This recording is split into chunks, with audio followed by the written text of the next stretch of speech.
주기로 설교하고 있습니다. 오늘은 기독교는 어떤 종교인가 요한복음 2장의 내용을 가지고 말씀을 드리고자 합니다. 미국의 복음 전도자였던 빌리 그레함 목사는 현대인들은 5가지 망상에 사로잡혀 있다고 말했습니다. 제일 첫 번째, 도박을 통하여 행복을 꿈꾸는 망상입니다. 현대인들의 문화가 요행 심리를 자극해서 노력하지 않고 일확천금을 추구하게 만듭니다. 노름에 손을 대고 지나치게 주식에 투자하는 것이 바로 그것입니다. 이것은 파멸의 길입니다. 제가 교회를 목회하면서 제가 아는 집사님 2분이 무역으로 사업에 성공하고 돈도 꽤 벌어서 팔로서 어디서 큰 집에 살았는데 언젠가부터 도박에 손을 대더니만 주말이면 라스베가스로 갔습니다. 결국은 나중에 수백만 불의 집과 그리고 돈 모든 걸 다 잃어버리고 알거지가 되어서 차도 압수당하여 걸어다니면서 배가 망신하는 것을 보았습니다. 도박을 통하여 행복을 꿈꾸는 망상을 버려야 됩니다. 우리 한인들이 도박장에 많이 가는데 결코 그래서는 안 됩니다. 두 번째는 돈을 통하여 행복을 추구하는 망상입니다. 사람은 돈이면 행복과 성공 모든 것을 다 얻을 수 있지 않는가 생각을 합니다. 그러나 돈은 인생의 목표가 아닙니다. 돈은 삶의 목적이 아니고 하나의 수단입니다. 애플의 스티브 잡스는 성공과 부의 상징이었지만 그가 나중에 췌장암으로 죽어가면서 남긴 유명한 말이 있지요. 죽음이 닥쳐오는 현실 앞에서 부란 건 아무런 의미가 내게 없다. 나는 1불도 부를 가지고 갈 수가 없다. 그때 나는 깨달았다. 생을 유지할 어느 정도의 부를 얻었다면 그 다음부터는 부와 무관한 가치 있는 무엇을 추구해야 된다. 돈을 통하여 행복을 추구하는 망상을 지적했습니다. 세 번째는 하나님이 없이 평화를 추구하는 망상입니다. 이 땅 위에 하나님이 없는 곳에는 한순간도 평화가 이루어진 적이 없다는 4세기 성자 어거스틴의 말처럼 우리의 심령 속에 모든 걸 다 가지고 있다 할지라도 예수 그리스도가 나의 마음에 없다면 참된 평화를 누릴 수가 없습니다. 예수 그리스도만이 공허한 우리의 마음에 평화를 줄 수 있습니다. 팍스 크리스티, 예수 그리스도만이 참 평화를 선물로 주시는 분입니다. 네 번째는 인간의 선행으로 구원이 가능하다는 망상을 가지고 있다고 말합니다. 불교나 이슬람교 세상의 종교들은 자신이 노력하고 고행을 하고 이렇게 힘을 써서 구원을 얻으려고 합니다. 불교는 스스로 노력하여 자신을 비우는 무아상태 해탈을 통해 열반에 이르는 것이라고 했습니다. 이슬람교는 라마단 금식 기간을 한 달 하는데 라마단 금식에 한 달간 금식을 해야 큰 죄를 용서받고 구원이 가능하다고 생각합니다. 여러분 40일을 금식하고 피를 통해 가지고 혈서를 쓰고 결단해도 인간의 죄 문제는 해결되지 않습니다. 여러분 40일 금식 기도한다고 인간의 이 죄 문제가 여러분 혈기가 사라집니까? 피로 혈서를 쓰고 맹세를 하고 결단을 해도 인간은 죄에 속한 존재이기 때문에 스스로 자기 자신을 구원할 수가 없어요.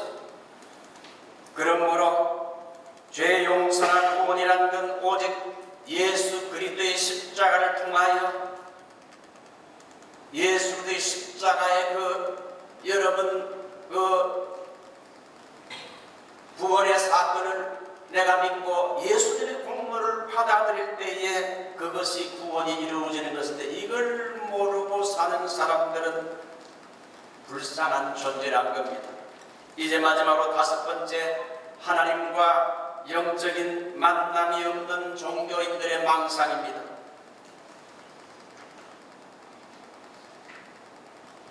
교회는 다니지만은 종교인의 삶을 사는 사람들이 있습니다.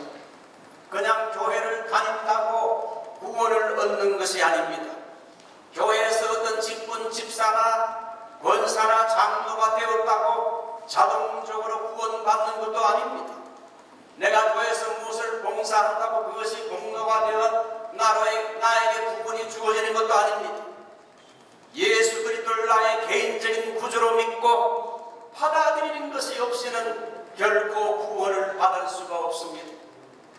오늘 본문의 말씀은 우리가 잘 아는 내용인데, 하나님의 아들로 오셨던 예수께서 가나 혼인 잔치에서 포도주가 떨어졌을 때에 물로 포도주를 만든 첫 번째 이적의 사건입니다. 여러분, 인간이 할 수 없고 하나님만이 하실 수 있는 사건을 영어로 미라클, 이적이라 부릅니다. 사람이 할 수 없고 하나님만이 할 수 있는 걸 이적이라 그러는데, 근데 같은 이적이지만은 그 이적 뒤에 하나님의 특별히 숨겨진 뜻과 어떤 인스트럭션, 교훈이 있는 특별한 이적을 사인, 표적이라고 말합니다. 요한복음에 오늘 물로 포도주를 만든 이적은 표적입니다. 이적으로 끝나는 것이 아니고 이적 그 배경에 우리 주님이 가르치시고자 하는 교훈이 있다는 겁니다. 요한복음에는 7가지의 표적이 나오는데, 오늘 제일 첫 번째 표적이 예수님이 물로 포도주를 만든 이적입니다. 영국의 캠브리지 대학의 종교학 공부를 한 학기 마친 학생들이 이제 과목 시험을 치게 됐습니다.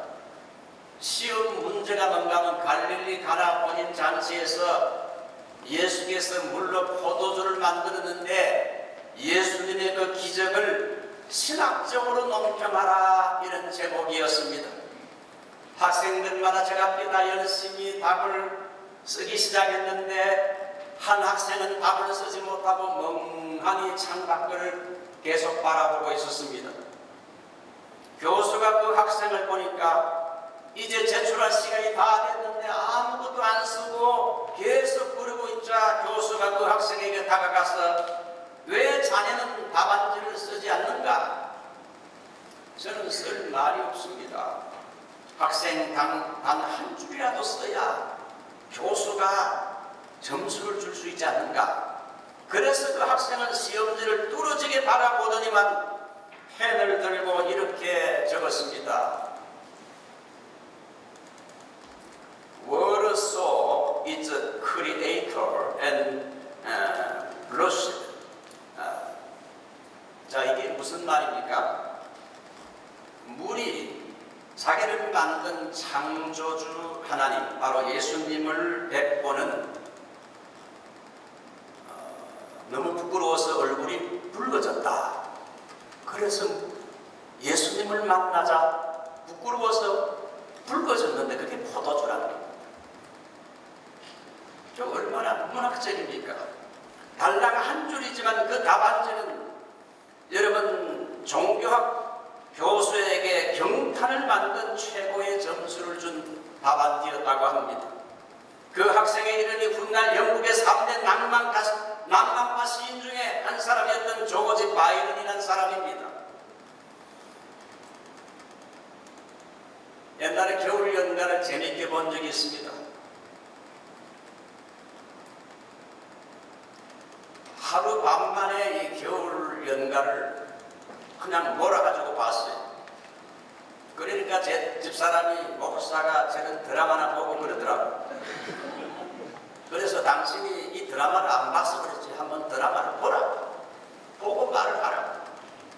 겨울 연가에서 최지우가 자기 클래스에 서울에서 온 아주 잘생긴 전학생 배용준에게 점차 관심을 가지는데, 배용준이 자기 옆자리에 앉아 말괄량이 최지우의 얼굴이 부끄러워서 얼굴이 빨갛게 됐다는 겁니다. 가나혼인 잔치에서 맹물이 창조주인 예수님을 만나자 너무 부끄러워서 얼굴이 붉어졌는데, 그게 포도주다. 뭐 좀 문학적인 표현이지만 어쨌든 이 본문의 사건은 물이 변하여 포도주가 된 사건인데, 이 사건이 우리에게 뭘 교훈하는가? 뭐 여러 가지 많은 교훈이 있지만 딱 한 가지 원 포인트를 말한다면 그게 뭔가?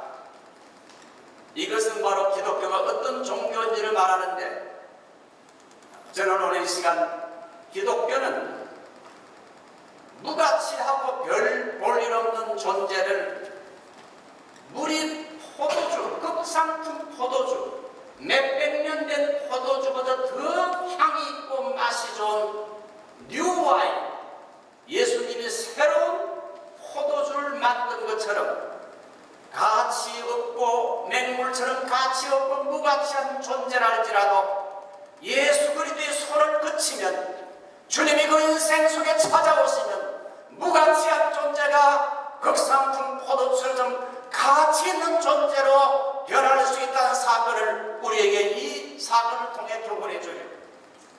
오늘 예수님은 가나오는 잔치에 오셔서 포도주가 떨어졌을 때에 물을 극상품 포도주로 변하게 했습니다.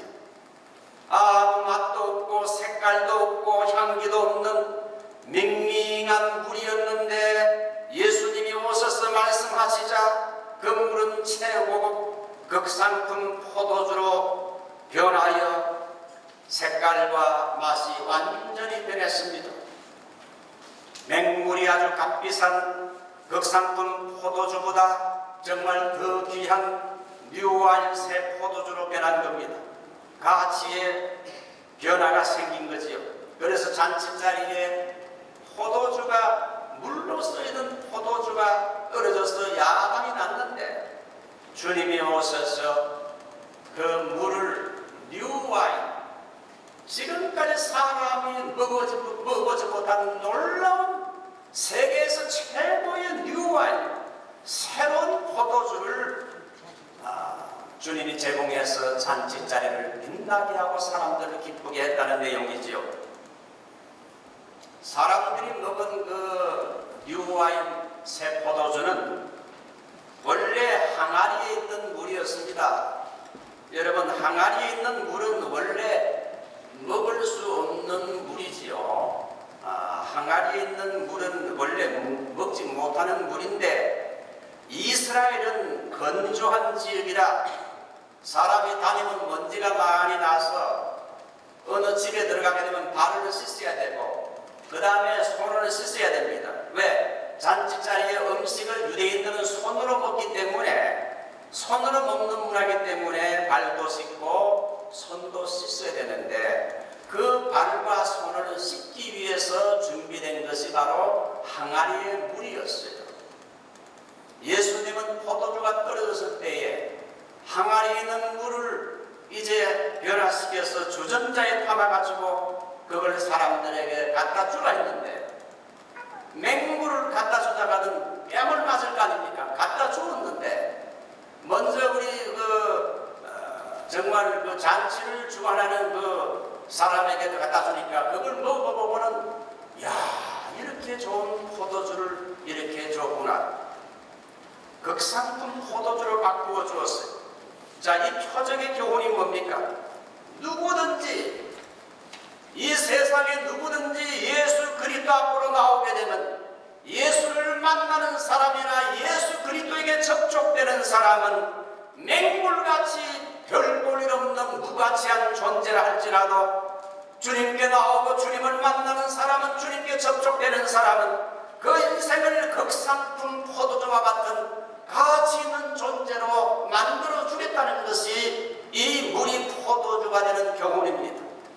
사마리아 여자, 삭개오, 막달라 마리아, 12제자들, 비린내나 풍기는 12제자들, 사도 베드로 역시 주님을 만나게 되면서 그의 인생이 가치 있는 존재로 변했습니다.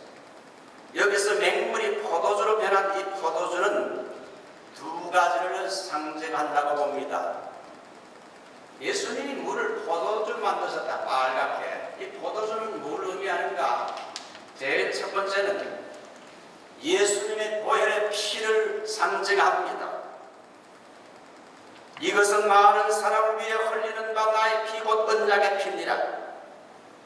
여러분, 그 항아리의 물은 사람의 손과 발을 더러운 걸 씻는 역할을 하지만 예수님 만드신 포도주는 말이죠, 바로 이 그리스도의 보혈을 상징하는 그리스도의 보혈은 사람의 영혼을 씻는, 그리하여 구원받게 하는 이런 뉴와인, 천국의 새술이라는 겁니다. 두 번째, 포도주는 저의 기쁨을 상징합니다. 항상 잔치 자리에는 이제 마실 것이 있어야죠.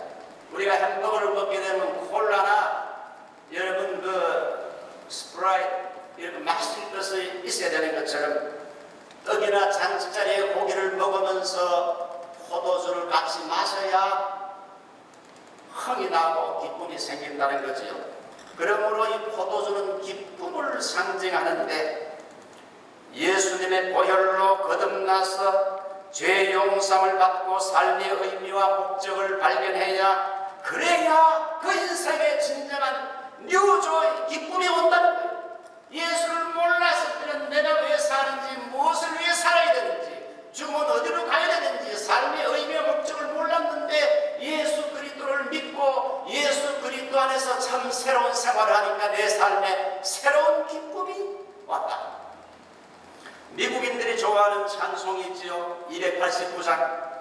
주 예수 내 마음에 들어와 계신 후 변하여 새 사람 되고 내가 늘 바라던 참 빛을 찾음도 주 예수 내 마음에 오신, 주 예수 내 마음에 오신 후령 한번 성가대게 해보겠습니다.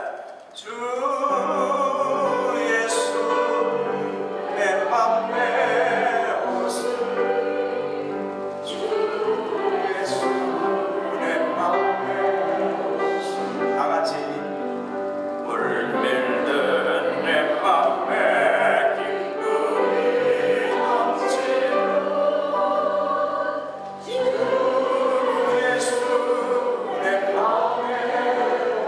주 예수 내 마음에 오신. 한 번 더요. 주 예수 내 마음에 오신, 주 예수 내 마음에 오신. 물밀듯 내 마음에 기쁨이 넘치는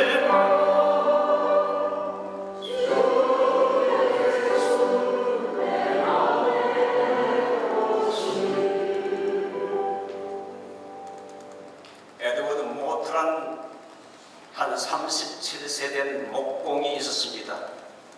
이 사람은 매일 공장에서 목공으로 일하면서 열등의식과 반항감, 원망이 가득 차 있었어요.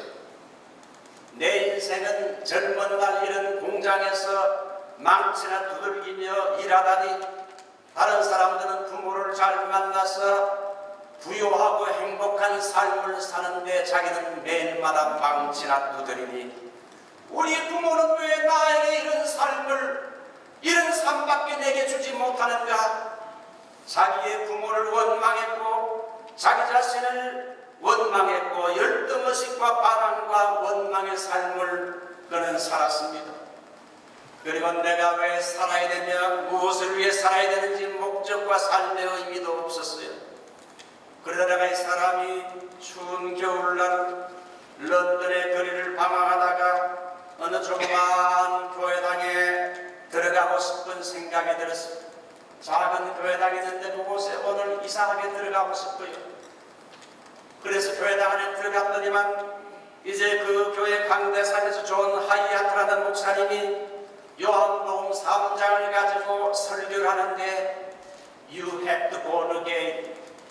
너는 거듭나야 한다는 설교를 하고 있었습니다. 그 말씀을 들을 때 에드워드는 마음에 감동이 오면서 그렇다. 나는 거듭나야 된다. 그래서 그는 그 설교를 듣고 십자가에서 나의 죄를 위해 죽으신 예수 그리스도를 나의 구원자로 영접하고 주님, 저의 인생을 주님께 드립니다. 거기서 주님을 영접하고 거듭나고 구원을 받게 됐습니다. 그 후에 그는 일기장에다가 이렇게 기록을 했습니다. 내 망치는 이제 노래하기 시작한다. 내 망치는 이제 춤을 춘다. 내 눈동자는 생기가 돌고 내 마음속에 생수가 흘러 넘친다. 예수님께서 내 마음에 내 인생에 찾아왔기 때문이다. 나는 거듭났다. 이제 나는 행복한 목공이 되었다. 환경은 달라진 것이 아무것도 없지만 그 마음속에 예수 그리스도를 영접하고 그리스도가 그 인생에 찾아오게 되면서 그의 삶이 바뀌게 됐습니다. 영국의 어느 술집 주인이 빌리그램 목사의 전도 집회에 참석을 해서 설교를 듣고는 마음의 변화가 일어나서 나 예수 믿겠습니다 하고 벌떡 일어나서 이제 예수 믿고 주님께 내 인생을 맡기고 싶은 분 앞으로 나오십시오. 벌떡 일어나서 앞으로 나가 무릎을 꿇고 기도를 받고 돌아갔습니다. 돌아오는데 술집으로 돌아오는데 형언할 수 없는 마음에 기쁨과 행복이 밀려오기 시작했어요. 그리고 그는 자기 술집에 와서 술집 앞에 간판을 하나 붙였어요. 나는 엊그제 예수님을 만났고 이제 오늘부터 이 술집은 영업 안 합니다. 한번 따라할까요? 나는 엊그제 예수님을 만났고 오늘부터 이 술집은 영업 안 합니다. 술집 주인이 주 예수 그리스도를 영접하고 예수 믿게 되자 기쁨이 찾아왔고 삶의 변화가 찾아왔습니다. 이제 남은 시간 제 이야기를 좀 하려고 합니다. 저의 인생도 이 설교를 준비하면서 지난 날을 돌아보니까 주님이 찾아오셔서 무가치하고 맹물 같은 별 볼 일 없는 저의 인생을 극상품 포도주처럼 가치 있는 존재로 바꾸어 주신 것을 말씀드리고자 합니다. 예수님이 제 인생 속에 찾아오자 그래서 은혜를 주시자 세 가지를 주님은 변화시켜 주었습니다. 제일 먼저 가치관의 변화를 주셨습니다. 돈과 명예라는 육적인 가치관에서 영적인 가치로 바꾸어 주었어요. 예수 그리스도만이 영원하고 하나님의 말씀만이 가장 가치 있는 것이요 사람의 영혼에 투자하는 것이 가장 중요한 새로운 뉴밸류인 것을 눈을 뜨게 했어요. 두 번째는 인격의 변화입니다. 맹물 같은 보잘것없는 인격이 포도주같이 진한 맛을 내는 이제 점차 성숙한 인격으로 점점 변하기 시작했습니다. 세 번째는 육신에 속한 저를 성령 충만한 그리스도인으로 이제 변화시켜 주었어요.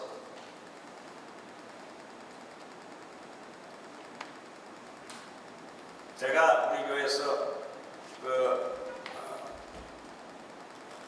이미 여러 번 설교를 하면서 새벽에도 그렇고 저의 간증을 조금씩 드렸기 때문에 간혹 중복이 되더라도 이해하고 들으시기 바랍니다.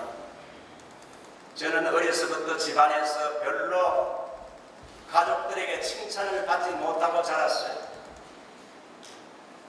형은 저보다 인물도 좋고 잘생기고 공부도 잘해서 국민학교 때부터 시험만 쳤다면 떨어지는 일이 없어요.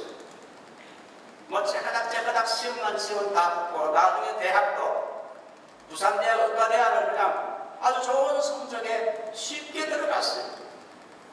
그러다 보니 형은 칭찬이 자자하고 참 공부도 잘하고 똑똑하니까 형은 참 가족 식구들에게 인정을 받았어요.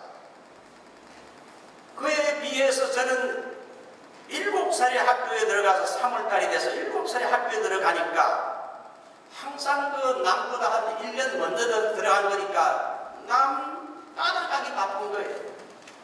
학교 성적도 별로 좋지 않고 중고등학교 시절에 시험만 치고 떨어졌어요. 그러니까 저는 뭐 집안에서 부모에게 건심거린 겁니다. 저는 아빠 커서 뭐가 되겠나. 고등학교 때 키가 151cm, 키가 너무 작고 그래서 키 순서대로 이제 번호를 정하는 저는 2번이었어요. 원래 1번인데 제가 군화를 신고 갔거든요. 키 재는 날 군화 신고 가서 1번은 내가 자존심 있어가지고 2번은 돼. 그래서 키가 작고 그래서 하나님이 살아계신다면 키 좀 크게 해주세요. 그렇게 기도했다면 나중에 2년 만에 23cm가 크고요. 지금은 175입니다. 키가 작고 말도 더듬고 내성적이고 교회 나가도 늘 다른 친구에 비해서 자신감이 부족했어. 그래서 저는 별로 칭찬을 받지 못하고 자랐기 때문에 제가 스스로 생각하기를 내가 남보다 잘하는 것이 무엇인가? 과연 나는 앞으로 뭘 할 수 있을까? 내 자신에 대한 의구심이 많고 로우 셀프 에스팀, 아주 낮은 자긍심을 가질 수밖에 없었어요. 내 밑바닥에는 열등의식이 많이 깔려서 자랐어요. 고등학교를 졸업하고 대학교 1학년 때에 하나님은 저를 2가지를 변화시켜 줬습니다. 제일 첫 번째가 이제 대학생 여름 수양회를 통해서 깨달음을 줬어요. 예수 그리스도를 어머니 등에 엎혀서 교회를 다녔기 때문에 예수님에 대해서 잘 알고 있지만 예수 그리스도는 나를 사랑하시고 그의 피로 죄 많은 인생 나를 구원하셨다. I believe that. 나는 그것을 믿는다. 그러므로 정연이는 보혈의 피로 구원받은 행복한 사람이다.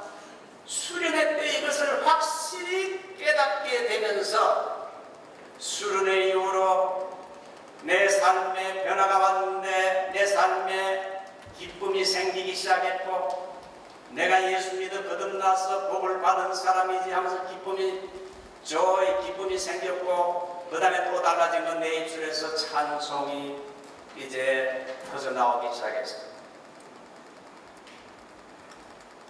그래서 아침마다 선포를 했습니다. 거울을 보면서 제 얼굴을 보면서 참 잘생겼다. 정혜란 누나는 참 행복자로다. 큰 복을 받은 사람이다. 그렇게 해서 예수 그리스도 안에서 큰 복을 받은 사람이 나이므로 나는 실패자가 아니라 나는 행복자다, 성공자다. 그런 생각을 가지게 됐습니다. 두 번째는 성령님의 방문과 도우심입니다. 성령님은 열등의식에 사로잡혀 있고 자신감을 상실한 저에게 찾아왔습니다. 성령님은 로마서 8장 26절 이와 같이 성령도 우리 연약함을 도우시나니 이와 같이 성령께서 우리의 위크네스, 연약함을 도와준다는 이 성령 말씀을 붙잡았습니다. 성령님을 의지하면 되겠구나. 나의 지적인 연약함, 정서적인 연약함, 나의 또한 그 영적인 연약함,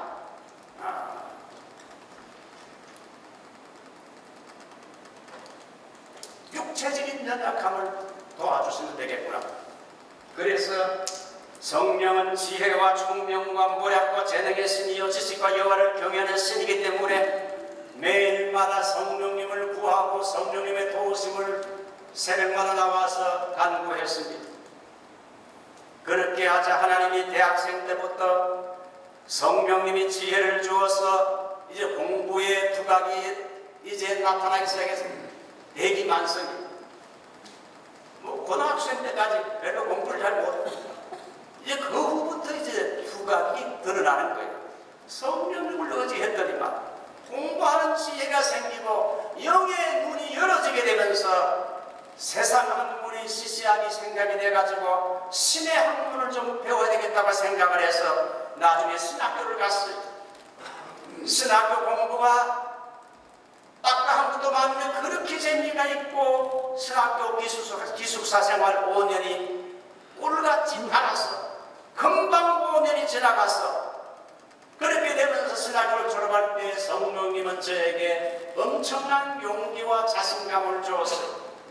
성령이 저의 연약함을 도와주어서 더듬던 말도 신학교 졸업할 때는 더듬는 입술도 고쳐지게 되고 허스키의 음성을 변하여 설교자에게 적합한 음성도 주시고 남 앞에 말도 제대로 못하는 소심하고 내성적인 성격의 저에게 용기와 힘을 주어서 남 앞에 설교하는 설교자가 되고 신학을 졸업하고 최연소의 나이에 만 26살에 목사가 되게 했어요.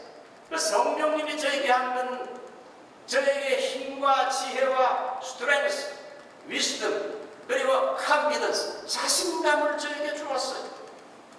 여러분 가운데 연약한 자들이 있습니까? 성령님의 도우심을 구하시기 바랍니다. 성령님은 여러분의 연약을 도와주어서 힘을 주시고 뉴 스트렝스, 새 힘을 주시고 뉴 위스덤, 지혜를 주시고 컨피던스, 자신감을 주신다. 여기